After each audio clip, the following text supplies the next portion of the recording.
Okay, 5. Um, we've not got much to go.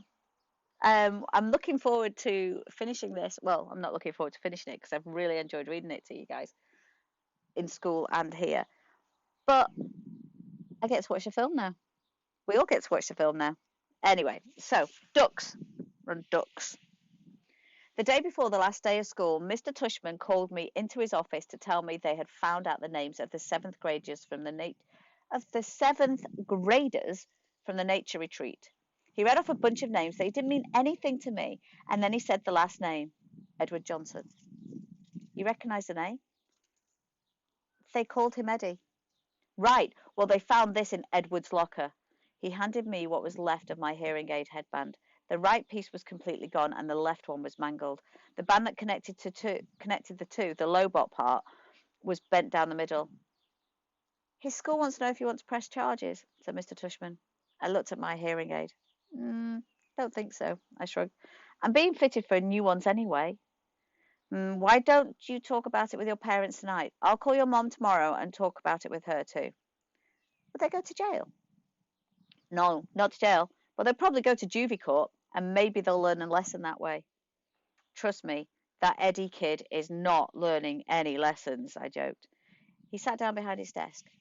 Oggy, why don't you sit down for a second, he said. I sat down. All the things on his desk were the same as when I first walked into the office last summer. The same mirrored cube, the same little globe floating in the air. That felt like ages ago. Hard to believe this year is almost over, huh? He said, almost like he was reading my mind. Yeah. Has it been a good year for you, Oggy? Has it been okay? Yeah, it's been good, I nodded. I know academically it's been a great year for you. You're one of our top students. Congratulations on the high honour roll. Thanks. Yeah, that's cool. But I know it's had its share of ups and downs, he said, raising his eyebrows. Certainly that night at the nature reserve was one of the low points. Yeah, I nodded. But it was also kind of good too. In what way? Well, you know how people stood up for me and stuff. Yeah, that was pretty wonderful, he said, smiling. Yeah, I know in school things got a bit little hairy with Julian at times. I have to admit, he surprised me with that one. You know about that stuff? I'd asked him. Middle school directors have a way of knowing about a lot of stuff. Do you have like secret security cameras in the hallways? I joked. And microphones everywhere, he laughed. No, seriously. He laughed again. No, not seriously. Oh, but teachers know more than kids think, Oggy. I wish you and Jack had come to me about the mean notes that were left in your lockers. How do you know about that? I said. I'm telling you, middle school directors know all. It wasn't that big a deal, I answered. And we wrote notes too. He smiled. I don't know if it's public yet, he said, though it will be soon anyway. But Julian Albans is not coming back to Beecher Prep next year. What? I said. I honestly couldn't hide how surprised I was. His parents don't think Beecher Prep is a good fit for him.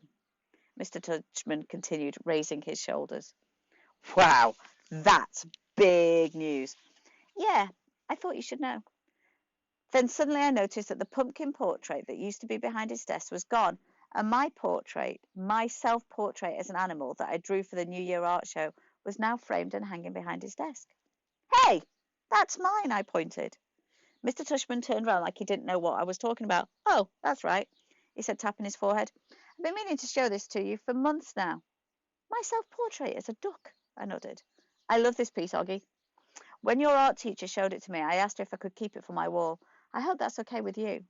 Oh, yeah, sure. What happened to the pumpkin portrait? Right behind you. Oh, yeah, nice. I'm meaning to ask you, since I hung this up, he was looking at it. Why'd you choose to represent yourself as a duck? What do you mean? I answered. That was the assignment. Yeah, but why a duck?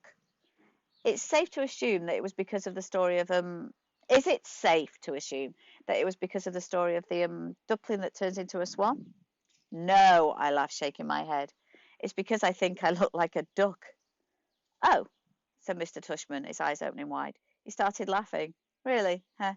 Here I was looking for symbolism and metaphors, and sometimes a duck is just a duck. Yeah, I guess, I said, not quite getting why he thought that was so funny. He laughed to himself for a good 30 seconds. Anyway, Oggy, Thanks for chatting with me, he said. Finally, I just want you to know that it's truly a pleasure having you here at Beecher Prep, and I'm really looking forward to next year. He reached across the desk and we shook hands. See you tomorrow at graduation. See you tomorrow, Mr. Tushman. So, end of that bit. Let's see. There's not much more.